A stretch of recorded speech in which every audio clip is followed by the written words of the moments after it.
introduce from Ralph Wilmer of the Metropolitan Area Planning Council.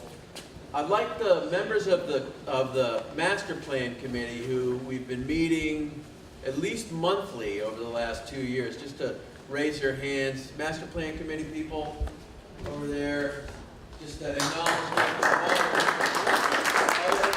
of all your unpaid hours of trying to understand what is going on for the future of Cohasset and come up with strategies that make sense for everybody. So like I said, we've been working on this master plan for about 1.5 years. This is phase 2, actually, and 2 years prior we were working on phase 1 of the master plan, where we learned a lot of what the strengths, weaknesses, challenges might be for Cohasset into the future. And this next phase is based on those key findings, as well as the draft master plan from 2004. So it's been 15 years since we had a new master plan, and it, I think, comes at just the right time to figure out what our future holds.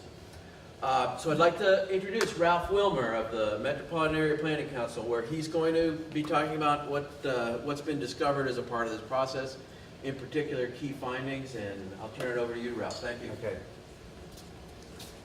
Thank you. And thank you all for coming out on this rare, beautiful day in May. So the shades are pulled specifically so that the presentation would look better, but also so you can't look outside and see what you're missing. So with me, so I'm Ralph Wilmer. I'm principal planner at MAPC, and with me is Joe Sacchi, who's been working with us on this master plan. Raul Gonzalez is around here somewhere. And then we have our MIT Spurs fellow with us observing, Nadir Chata over there. So we'll be sticking around after the presentation and helping to answer your questions. So I want to give you a quick overview about the master plan and the master plan process, where we are, what is a master plan, and so on and so forth. So you know, some of you have probably been to our previous public forums, but the master plan is a future vision and policy guide for the town. It's a plan that demonstrates the community's physical evolution from a land use perspective over the years. We look at community development issues on a comprehensive basis through this process. And master plans are typically long range. They range from 5 to 15 years, ideally. That doesn't mean that communities necessarily update them that often, but that's what we try to do as professional planners. It's important to note that it is a policy document. The master plan in and of itself is not a zoning bylaw or land use regulation, but it's there to help guide decisions that are made in the future, whether it's for permitting or townwide land use policy. And the process basically, as Clark outlined, it's sort of a 3-step process if you look at it broadly. We went through the visioning process. We helped the town do that, and that was in 2016. And then out of that process, we started this planning process. And then we're now finalizing the plan, and then we'll talk about implementation. So the vision is, you know, what do you want to do, and what do you want your town to look like over the next 10 years or so. When we talk about the planning, it's the process for doing the data collection and analysis, and how the town sets up its priorities, and where do you go from here. But the real meat of the plan and the way in which its success or failure is measured is how the plan is implemented, and we'll talk a little bit about that as we move along. So how does a master plan help communities in Massachusetts? It's a way to identify how the town will manage its growth and change, and like most other communities, we've documented lots of growth and change in the plan itself and in each of the chapters. looking for ways to provide orderly and predictable development as opposed to development that's really designed by the development community. We want to try and lay out a policy for how development should occur in Cohasset. It's important to protect existing environmental resources, setting priorities for maintaining infrastructure and public facilities, strengthening local identity and community character, creating a framework for future policy decisions, as we've talked about, promoting open and democratic planning through the process, through these types of public forums and other ways in which we engage the public, and to provide guidance to landowners, developers, and the permitting authorities in Cohasset so that you understand where the town really wants to move over the next 10 years or so. So the master plan is divided into 9 different elements. There will be a executive summary, which we're calling Cohasset Today. We're working on that, and the vision is going to be incorporated into that. The vision statement is posted, I think, in a couple of locations, but the vision statement is on that board. It might be on one other board outside this room as well. And the other chapters are land use, housing, economic development, historic and cultural resources, open space and recreation, transportation and circulation, public facilities and services, energy and sustainability, and then the implementation program. So how did we get here? We did 3 public forums last year. We had an opening intro public forum, and then we had 2 more specific issue-oriented public forums. And then, as Clark alluded to earlier, we've been meeting with the Cohasset Master Plan Committee, which has been an enormous help to us in terms of answering our questions, helping us review and edit the documents, and identifying issues and so on and so forth. So we met with them, as Clark mentioned, approximately each month. We conducted interviews. The town set up a Facebook page for the master plan, and we got a lot of good feedback from that. We did data collection and analysis with Joe and Raul and other members of our staff at MAPC. And then we worked on coordinating with other ongoing planning efforts here in Cohasset. It's nice to be able to coordinate this effort with parallel planning efforts that are ongoing throughout the town, and that includes the municipal harbor plan, which is nearing completion, the open space and recreation plan, which was just updated and conditionally approved just last month, housing production plan, which is underway and should be completed this summer, and the municipal vulnerability plan, which looks at climate-related issues, and that's pretty much near completion as well. So we had all of those documents to fall back on, to get information from. So what are we going to do today?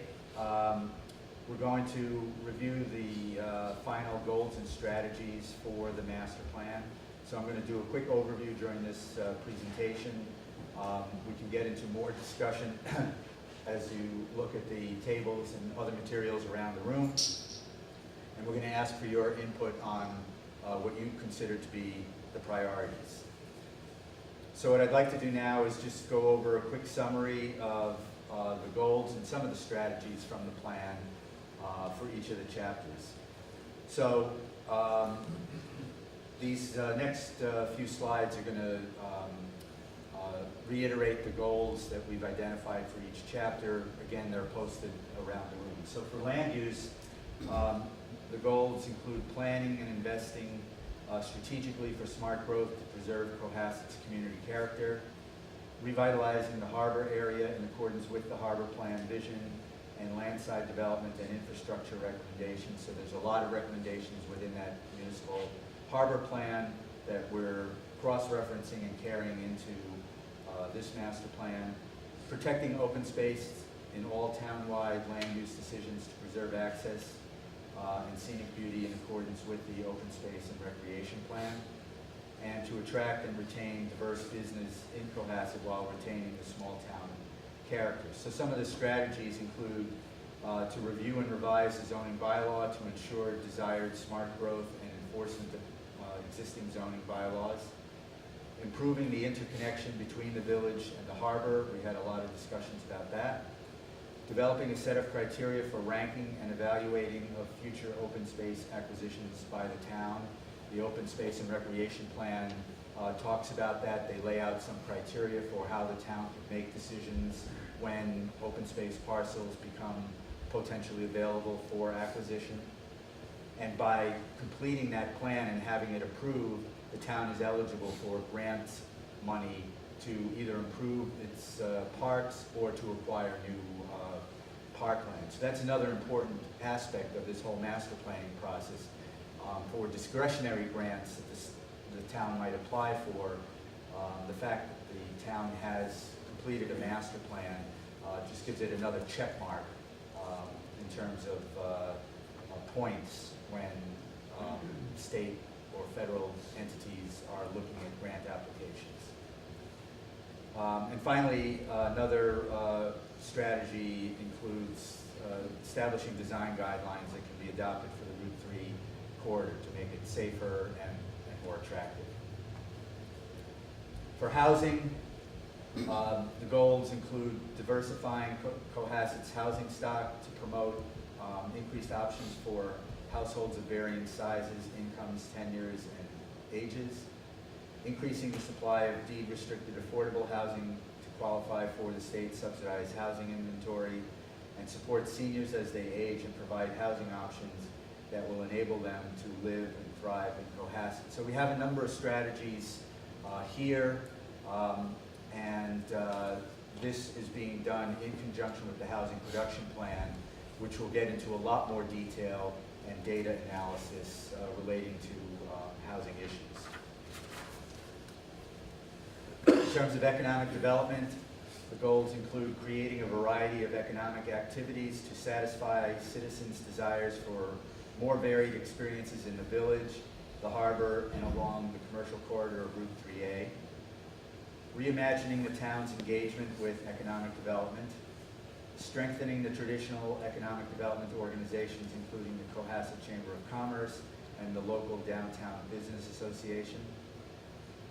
Increasing the number of visitors traveling to Cohasset for enjoyment and to use the town's resources, and to implement the economic development recommendations of the master plan and the harbor plan, focusing on the greatest strengths of businesses that operate formal and informal establishments, including in-home enterprises. And again, this is another way in which the master plan is connected with the municipal harbor plan, both of which look at economic development issues in detail.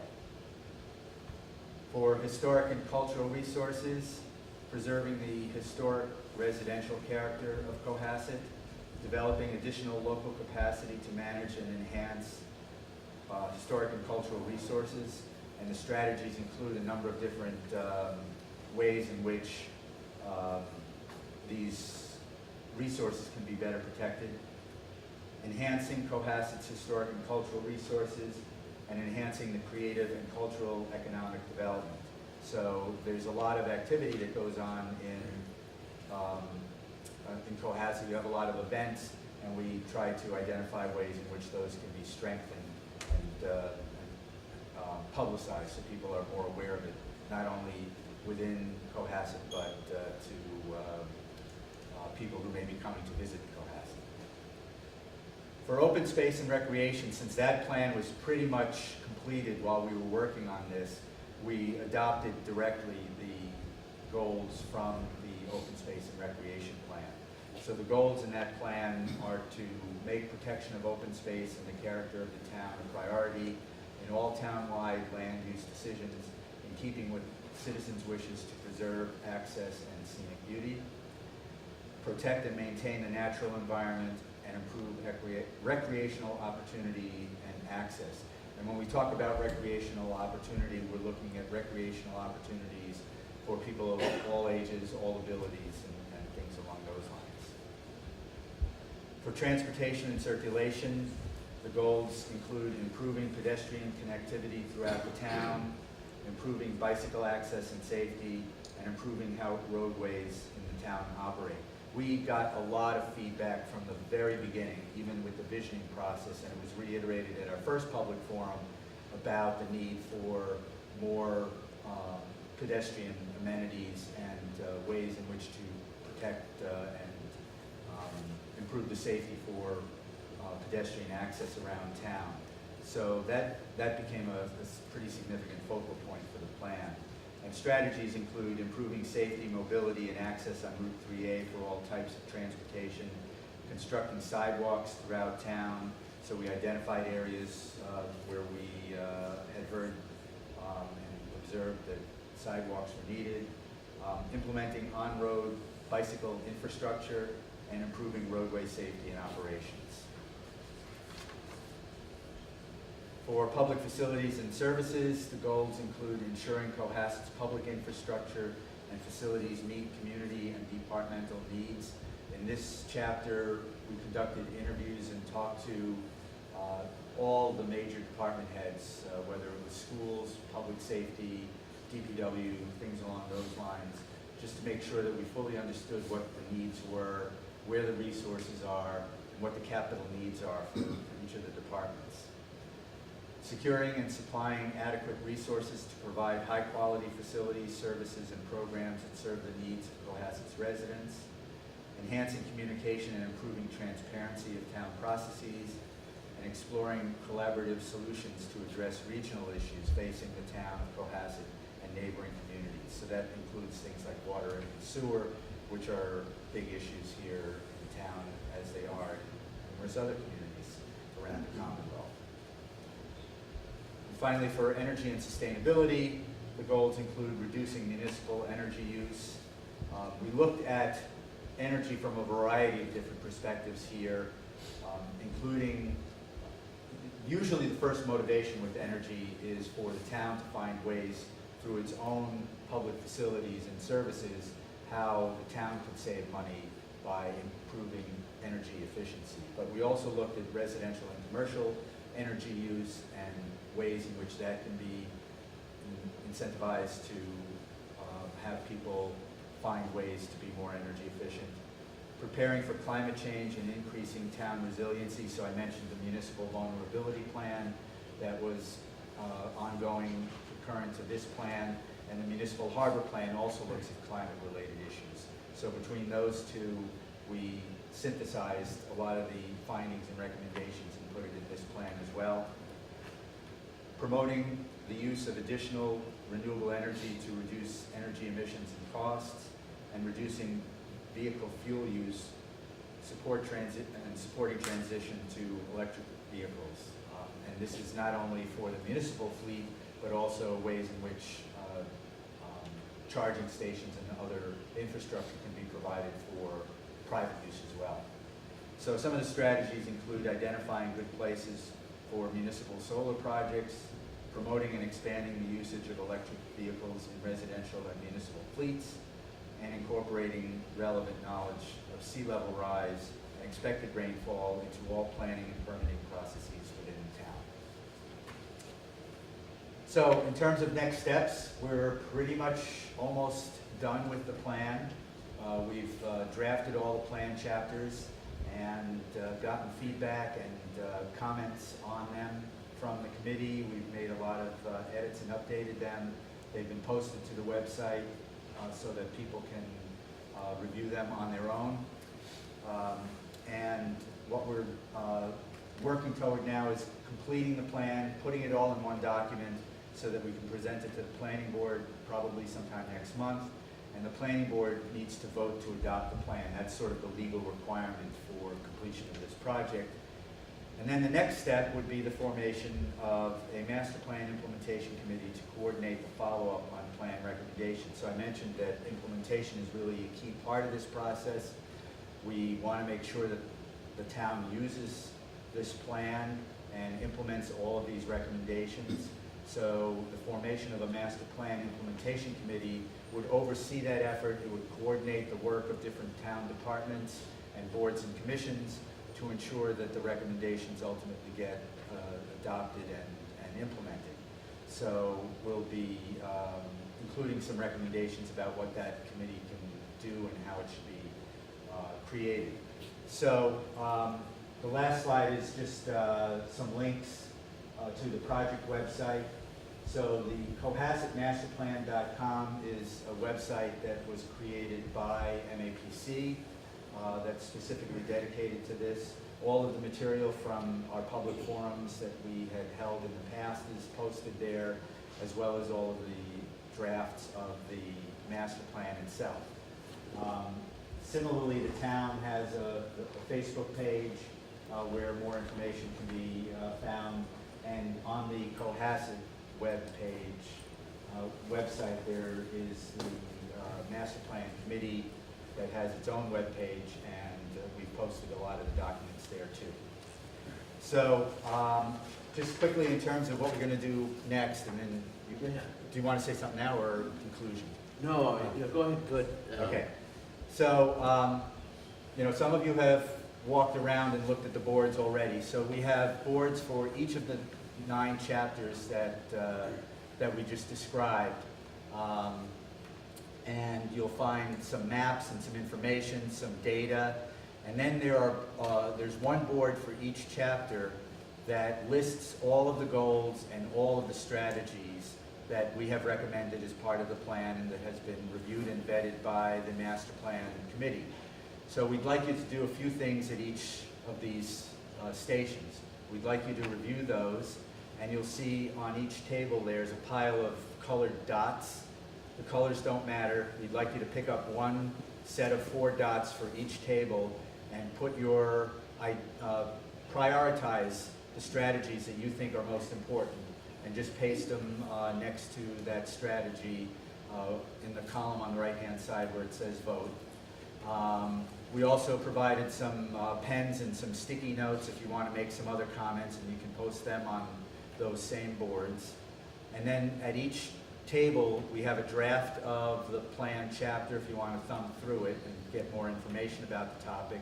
And there's also a clipboard with a sign-in sheet. So if you have any interest, perhaps, in helping to implement this plan as the town starts its hard work on making sure that this plan gets implemented. If you're interested in joining the town's efforts along those lines for a specific topic, we invite you to sign that sign-in sheet for each of the topics.